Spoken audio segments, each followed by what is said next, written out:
Hello, I'm Joel McLeod. I'm Roland Tanner. And welcome to the 905er.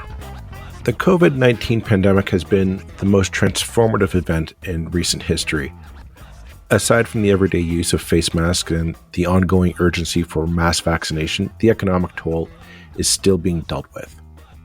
South of the border, as well as here in Canada, we are currently going through the Great Resignation.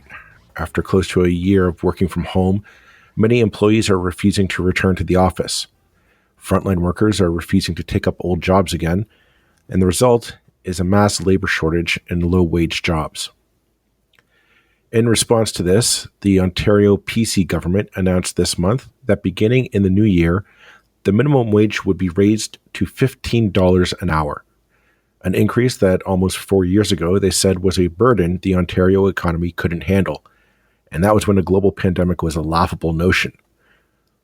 While a guaranteed pay raise normally receives applause, this time it's a question of, is this too little, too late? One of those critics are the people at Ontario Living Wage.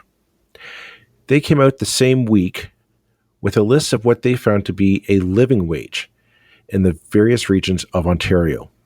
Now, this wage is based on numerous factors, but essentially is what they calculate is required to be paid for an hour's worth of work and to be able to earn enough on that wage to pay rent, pay your car payment, and any other essential needs for living in a modern Ontario. In the 905 region, that wage can range from anywhere between $17 to $20 per hour, depending on where you live. We reached out and invited Craig Pickthorne from Ontario Living Wage to explain how they came up with this living wage concept.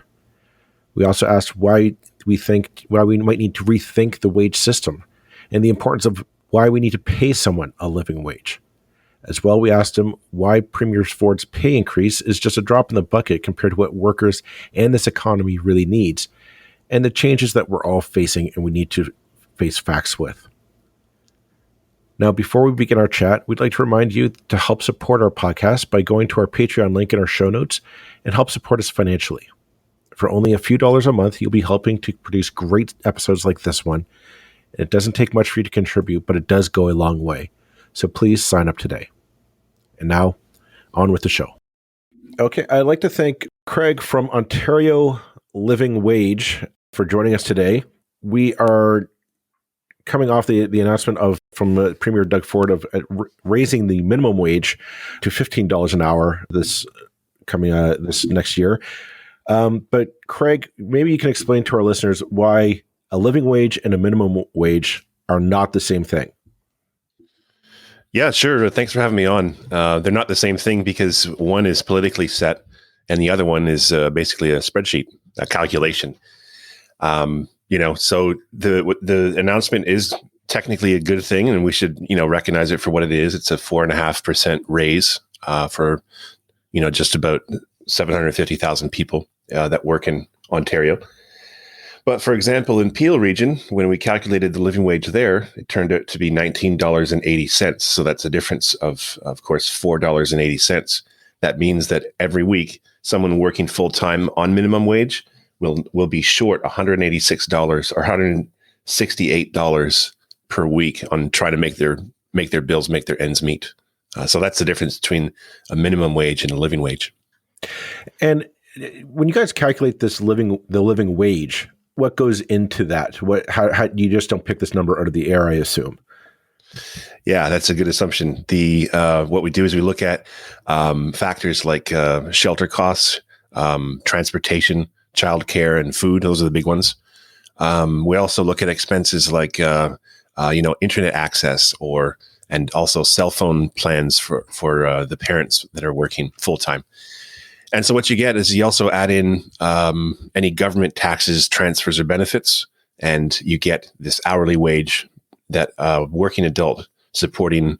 I should back it up a little bit. We do get a living wage rate, one living wage rate, but our basket of expenses is based on an aggregated family model, which is something we've never done before.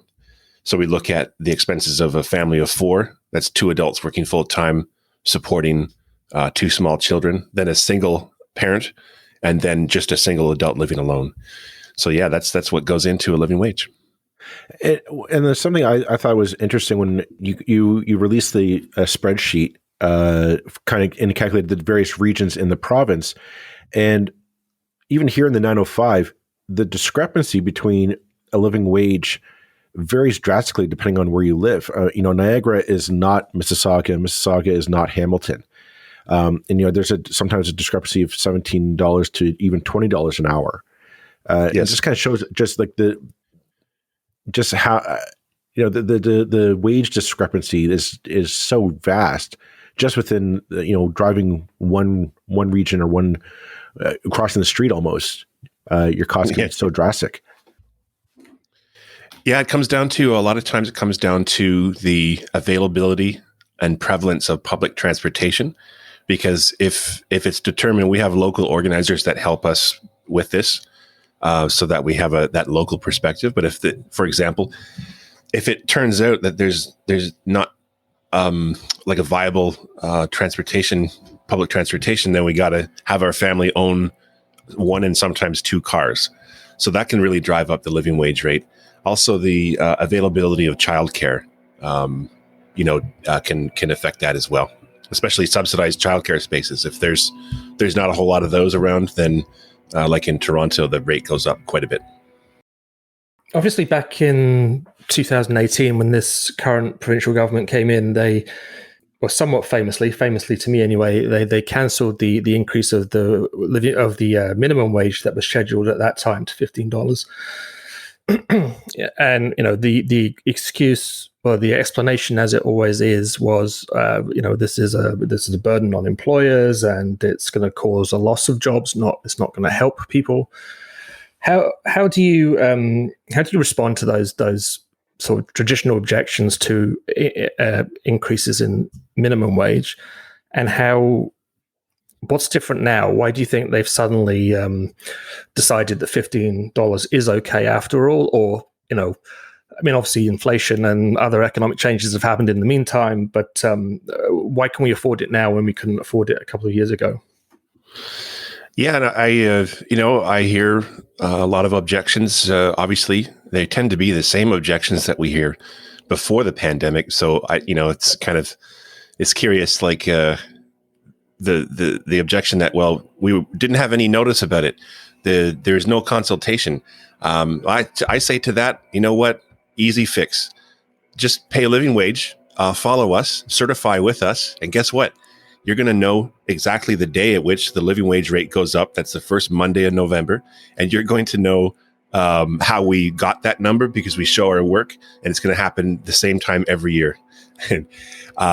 That's obviously a bit cheeky, because the objection is not only just the timing or the notice, but it's about the amount as well, which are all objections that happened before the pandemic. So there's saying that, oh, now is not the right time because of the pandemic. I mean, what's it going to be, I followed this kind of story in different countries over decades, and the objections are always the same. And then, I'm almost filling in the answers for you here, but I mean, every research into increases in minimum wage shows that jobs don't go away; they actually increase. And it's frustrating that these arguments are so traditional and so little based in any kind of evidence. An equally important question, I think, that people don't think about enough is what happens when we don't pay people a living wage, when people don't have enough to live on.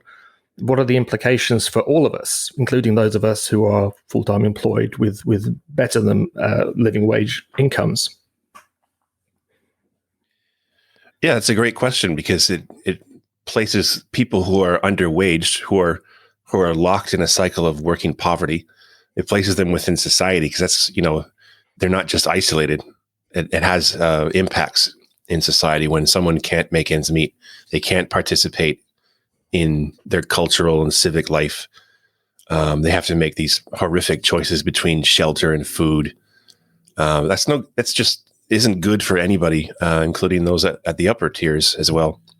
And that's been studied. I mean, there's studies and meta studies and huge studies that cite thousands of pieces of research that this is a known thing. So I find one thing that I tend to do is I try to, bring the conversation back to, we actually have almost 400 certified living wage employers, and they pay a living wage, and they not only pay a living wage now, but they track any increase to the living wage rate, because they, as you can probably guess, they tend to go up, not down.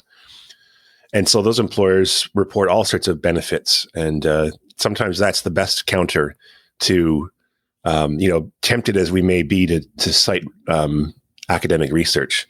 I tend to try and point people to there's actually another way. There's another voice. There's certified living wage employers all over the province.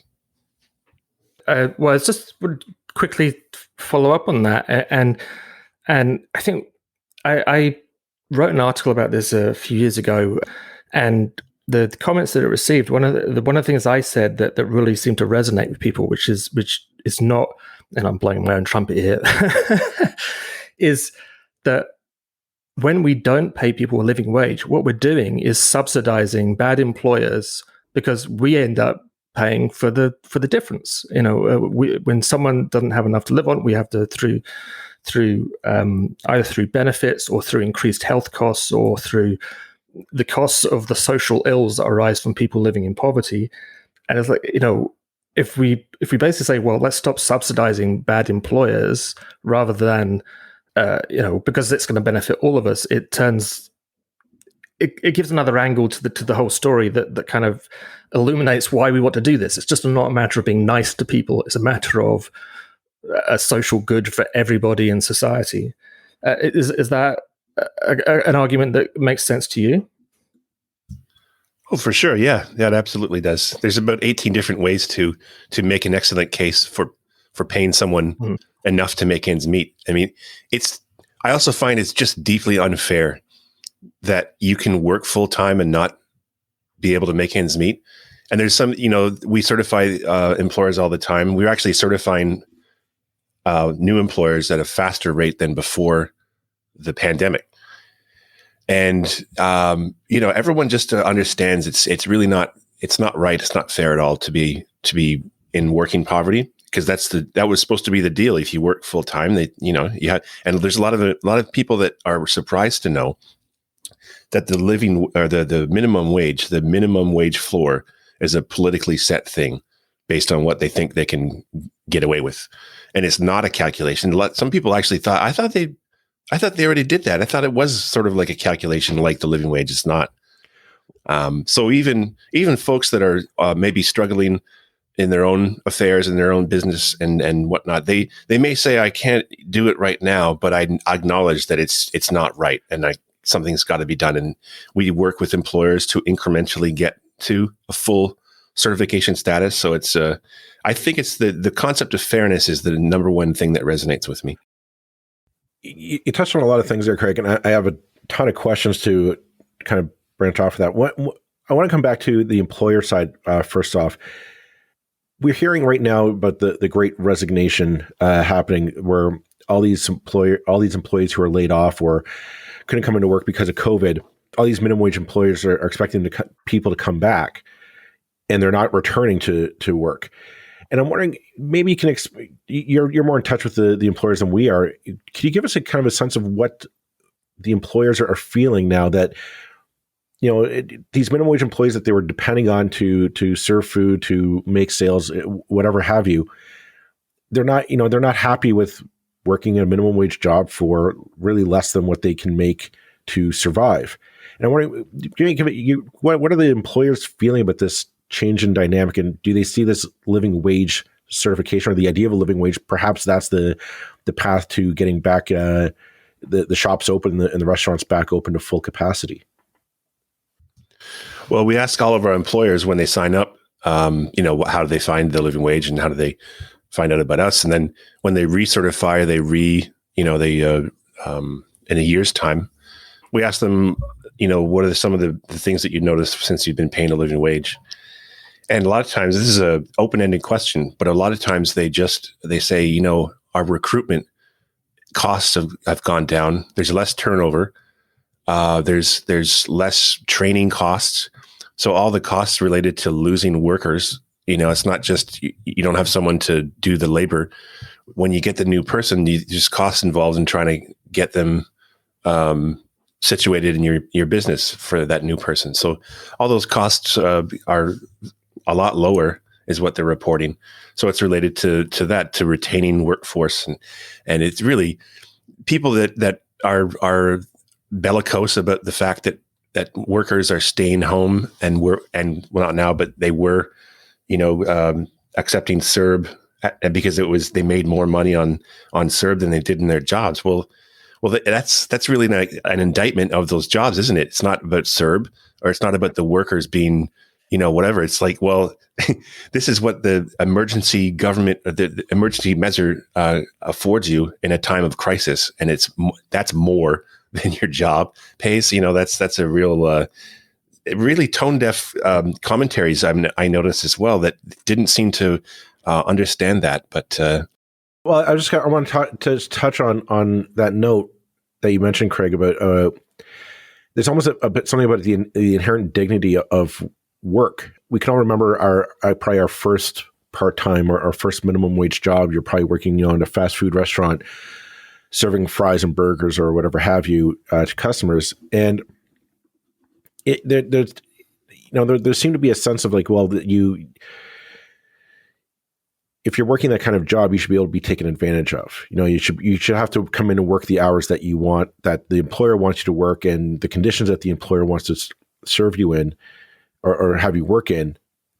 But more and more, I find that there are people who, like, we're hearing what all these people who are out of work, and they have to come back and they say, "We'll take whatever you can get." There's. I'm just trying to put my words together in my head here. That just. There should be some matter of respect that the employer says, well, I'm going to pay you what you're worth, not what I want to get away with. And, that I have a feeling that's what's going, that's kind of an underlying assumption in this great resignation that's happening. If people don't want to come to work, say, well, I wasn't treated well at this job, or you didn't pay me enough for what this job is really worth. Because these minimum wage jobs are hard jobs. They really are. Yeah, it is. I guess the question is: do you get a sense of people are kind of standing up saying, "No, I want to be paid what I'm worth." Sure, okay, yeah. The idea is that, like, your job, you're not there to work for the employer. You're there to work for you, right? And a minimum wage job, anybody can. The idea is anybody can do it. There is a minimal skill set. Anybody can be trained to flip burgers or serve fries or sell wares out of a store, and therefore you don't deserve to be paid that well. I get the sense that there's a bit of a pushback on that entire concept to say, no, we're clearly worth more than what you were paying us before. And I'm wondering if I hear you. So yeah, it's I think it's viewed as there's a lot of these jobs that we think are unskilled and therefore undeserving of compensation that allows you to live.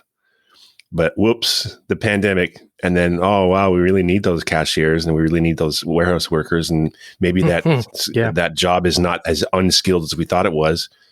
And there's also that narrative that, the minimum wage workers. I worked minimum wage when I was young, and it's just teenagers and people without any bills, and they're living with their parents when David McDonald from the Canadian Centre for Policy Alternatives published a report that found out that minimum wage workers are 3.5 times more likely to work for a big box store, and that 66% of those workers are older than 20. So 6.6 out of 10 minimum wage earners are adults trying to make ends meet. So that picture, that old antiquated idea about who's earning minimum wage is not correct. And we saw that, to an extent with the spread of COVID and where it was spreading in some of the big warehouses, and particularly in immigrant communities where people are in a weaker position to negotiate more favorable wages, who are really doing the kind of worst and hardest jobs that, those people couldn't afford to stay off work, weren't allowed to stay off work, couldn't take a sick day to go and get an injection, couldn't afford to take a day off. it did kind of illuminate so much that has been that is always going on in the background and that we're not aware of. Which I guess leads to my next sort of point, which is, well, it's just, actually just leading off from your point about how we think of minimum wage jobs as being unskilled, and when all of a sudden we lost all the people who the immigrant laborers who come and pick crops for us. Certainly, this happened in Britain as well, that the farmers are like, well, no, we can't just get anybody to come in to do this, because it's actually a highly skilled job, and the speed that these people are able to work at is so much faster than you can ever possibly hope to do. And yet we treat these people like absolute dirt for doing the hardest, most difficult jobs that actually no one else can do. It's tragic, and it is again something that COVID has almost opened our eyes to, I suppose. Again, that's not really a question with a question mark at the end, but a discussion around the issue, I guess. Yeah, for sure. And like you said, it's really a racialized issue, because it's almost always. I'm sure that there's proper numbers behind this, but it disproportionately affects people, women, people from equity-seeking backgrounds, racialized people. It's that's inseparable from the issue of underwaged work when we talk about that. So, I'm a member of a chamber of commerce, and I'm an employer. Not all the time, but I'm often an employer. And it's, as a member, I was kind of really cheesed off back in 2018 when the Ontario Chamber of Commerce was campaigning against the increase in the minimum wage. And it felt to me that the rank and file membership weren't really on board with what was being said. However, the companies that are most wedded to paying as little as possible are actually the biggest, I believe the Labatts of this world, maybe the Amazons, the major employers which have a lot more clout at the Ontario Chamber of Commerce or wherever than someone like me does. Right. Yeah. Does that reflect your experience as well? Yeah. Well, we actually have 2 and soon to be 3 local chambers of commerce as certified living wage employers, and they actually encourage their membership to certify.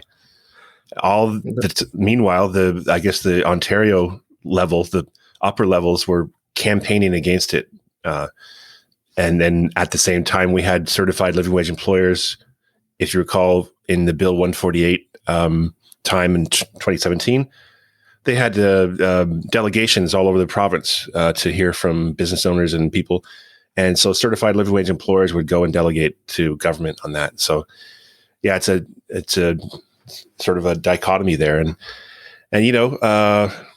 there's a sense that, like, when a body like that, like the Ontario Chambers of Commerce or other, things that are said to represent independent business, what kind of business are they really representing? Is it the people like yourself, the smaller businesses that, and the ones that we certify that pay a living wage? They're not representing those folks, because they agree that, and they know that saying we cannot afford to pay a living wage is not true. Because we have a donut shop in St. Catharines, Donut Monster, right down the street from a Tim Hortons. They pay a living wage, and yet they're still open. It's crazy, right? Mm-hmm. But it can happen. So it's good. The one thing I like about doing this work, and one thing I like about the living wage movement, is because it allows that voice, that kind of voice, to come up to the surface, so that we don't just only hear from the Mr. Rossies of the world and the chambers of commerce and such, so that there's a diversity of voice there. That's what the living wage does. I wanted to actually ask you on that. Do you know of any businesses that have gone out of business because of paying people more a higher wage? Like that's the question we always hear, right? Oh, we can't raise the minimum wage. We can't pay people more, because if we do, our business model will collapse and we'll go to business. And I remember the reason why I say this is because I worked managing a big franchise name. I won't name it for legal reasons. But when the minimum wage was brought in, everybody was talking about, oh, they're going to go out of business. We can't afford to pay it. We're going to lose all this. Da, da, da, da, da. And I was waiting for like the big collapse to happen. I was waiting for all these small mom and pop stores to start going under, and then the McDonald's and Starbucks to start collapsing under the weight of this minimum wage increase a few years ago. And it never. I'm going to say it never happened, but maybe you're more plugged into that world than I am. Do you know of anyone who had to go close the doors because of paying people more? Yeah, so I don't. And, much like all the other talking points that we hear, that we've been hearing since the 60s, if you put them under a microscope, it's going to kind of fall apart on you. There is a big, massive experiment that we did, in 2017 when we raised to 14. Right. And there was no collapse. There was no clawback. There was no recession. There was none of that. So here we are in the same province with the same workforce and the same employers. We're trying to raise it again, and we hear the same exact arguments again. So Doug Ford came out, I'm going to say 2 weeks ago by the time this airs, saying, hey, guess what? We're going to raise minimum wage to $15 an hour, which is almost 4 years too late compared to when it was supposed to be raised. What's your take? I want to get your analysis on that announcement. Why raise it to only $15? Why not jump it ahead the 4 years? Because if I remember correctly, the previous government said once it hit $15 an hour, the minimum wage would be tied into inflation, so it would be predictable increase in minimum wage year over year that employers could budget accordingly. Yeah. Yeah. And now we need to play catch up, it seems, for 4 years of stagnation. So I'm wondering, could you kind of give your analysis on that decision? And what would you like to see the government actually do on this file? Yeah, so I mean, when they made that announcement, I think it was November 2nd was the formal press conference.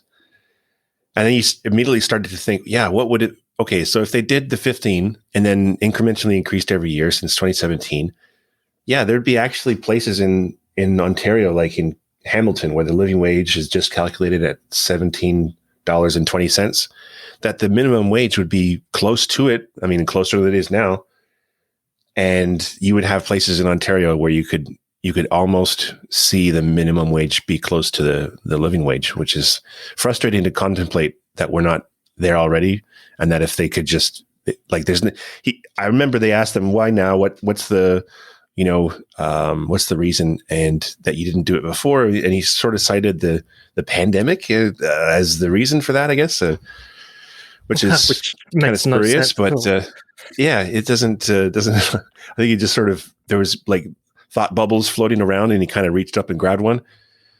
And by their own argument that the minimum wage increases hit employers, this is a much worse time to increase the minimum wage. I mean, I don't agree with that point of view, but by their logic, we're coming out of a pandemic where many businesses have had to close because they couldn't stay open at all or do any trade.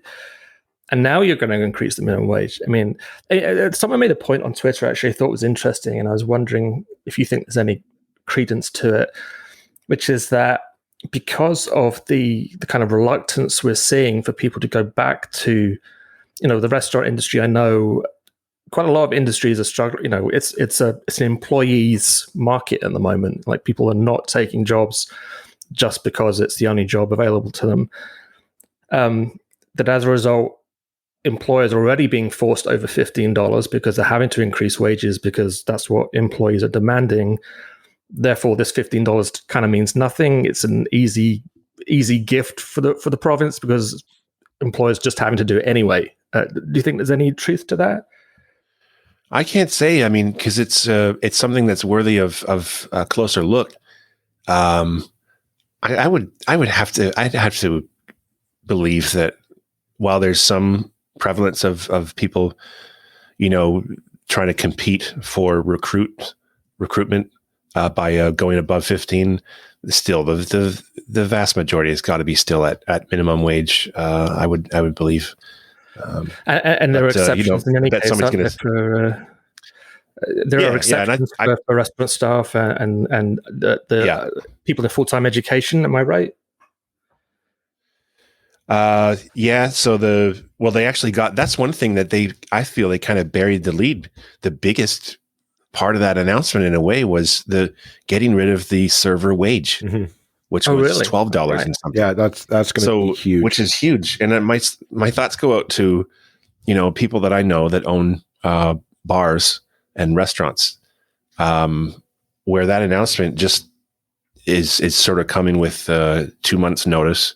And not a whole lot of lead up to that was never talked about that wasn't even talked about in Bill 148, I don't think. And so it's just sort of like popped up. Oh, no more server wage. Well, it's striking. So coming out of the pandemic, it's got to be tricky. But at the same time, it is something that I think most people agree has got to go, which is making it part of the customer's job is to make sure that the server gets paid instead of the employer. And we've actually had we have gratuity free restaurants that are certified living wage employers, like Dispatch in Niagara region in St. Catharines. It's a great restaurant, and it's gratuity fee and certified living wage. Well, they don't have. So it's. I was just going to say they don't have gratuities in a number of European countries. For European sure. Countries, your server is paid. Like I don't know about a living wage, but at least definitely a minimum wage. And there's I made the mistake of tipping in Frankfurt Airport once. The person looked at me like, "What?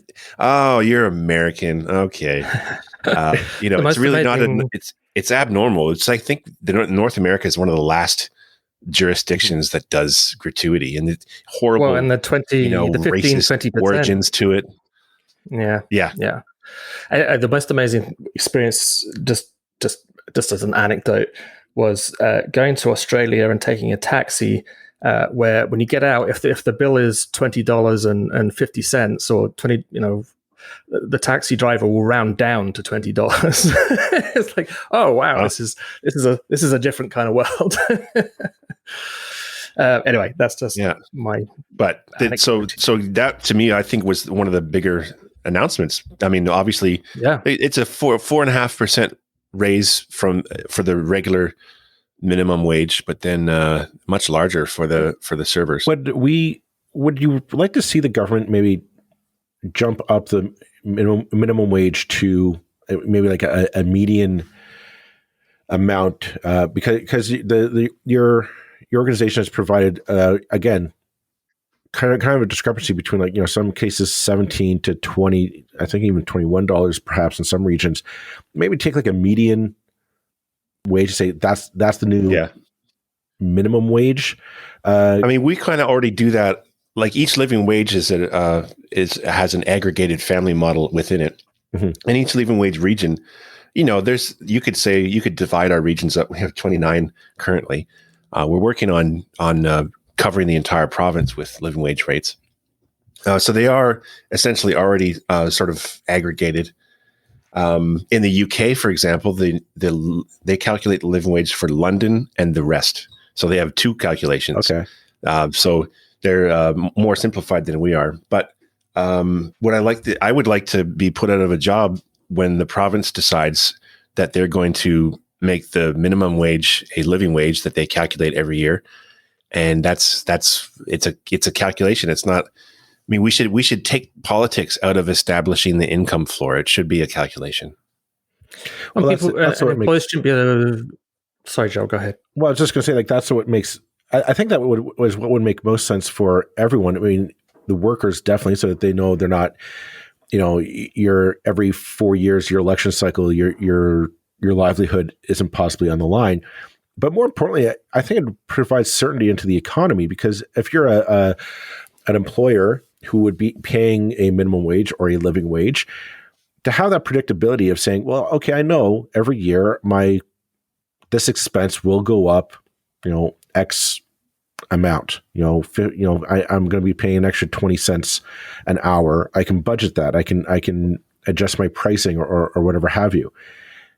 And yeah, when we throw in politics into it, it kind of creates this wrench in the system that just mucks it up rather than adding some predictability, which I think right now with post-COVID would go a huge amount in terms of encouraging an economic recovery. I'm no economist, but that's just my 2 cents. Craig, what do you think? I think it mucks it up, but it mucks it up for a lot of people, but not for other key people.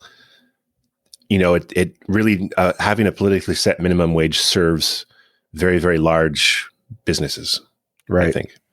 And so, it serves the people who are least in need of it. Like Labatt's is not. I'm picking Labatt's because I don't know what their current position is. So if they've changed, I apologize to them. But certainly back in 2018, they were one of the companies that was really pushing against the minimum wage change that was then being proposed. Labatt's ain't going out of business, regardless of what the minimum wage is set to in Ontario. Same for these other kind of big multinational corporations. The people whose businesses are most fragile in terms of changes in costs being maybe the difference between success or failure are the ones who, by and large, are like, no, we want to be good employers. It's good for us as a business to have good employees who are loyal, who stay, who are healthy, who are. It's all upside down, but then so much about modern politics, I guess, is. We've spoken to. We had a couple of episodes, I think, or certainly one episode, looking at the basic income pilot and the cancellation of that. Does the Ontario Living Wage Network have a view on the kind of basic income as maybe a way to permanently address this issue? And basically kind of take bad wages out of, make them impossible because people will just simply stay home.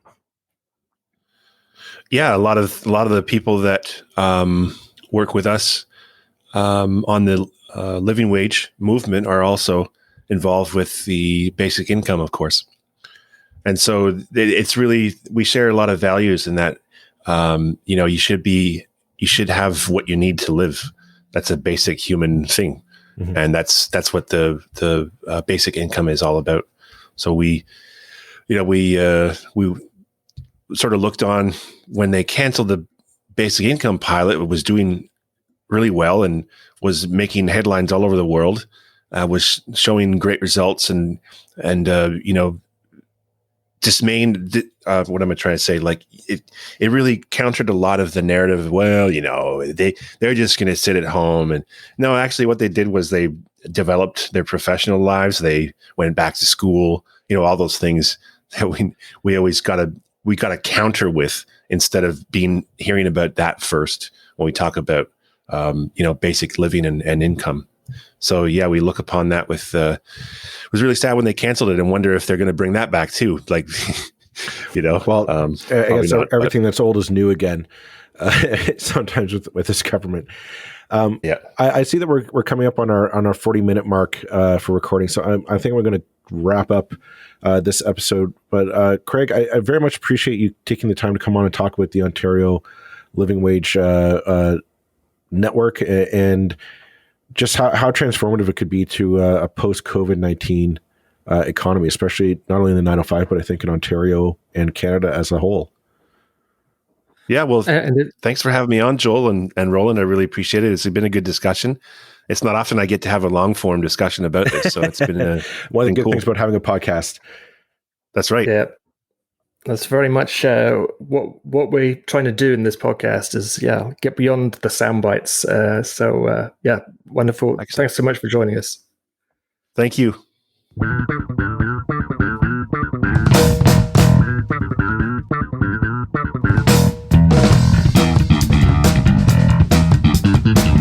That's it for this episode of the 905er. Thank you for listening. As always, you can send us your feedback, thoughts, and concerns or ideas for future episodes to our email, info@905er.ca. We'd love to hear from you. You can help us keep the 905er going by financially supporting us through Patreon as well as PayPal. Visit us at 905er.ca and click on the support tab. As well, links are in the show notes for your convenience. Lastly, you can find us on social media. Search for _905er on Facebook, Twitter, Instagram, and LinkedIn. So long for now. See you next time.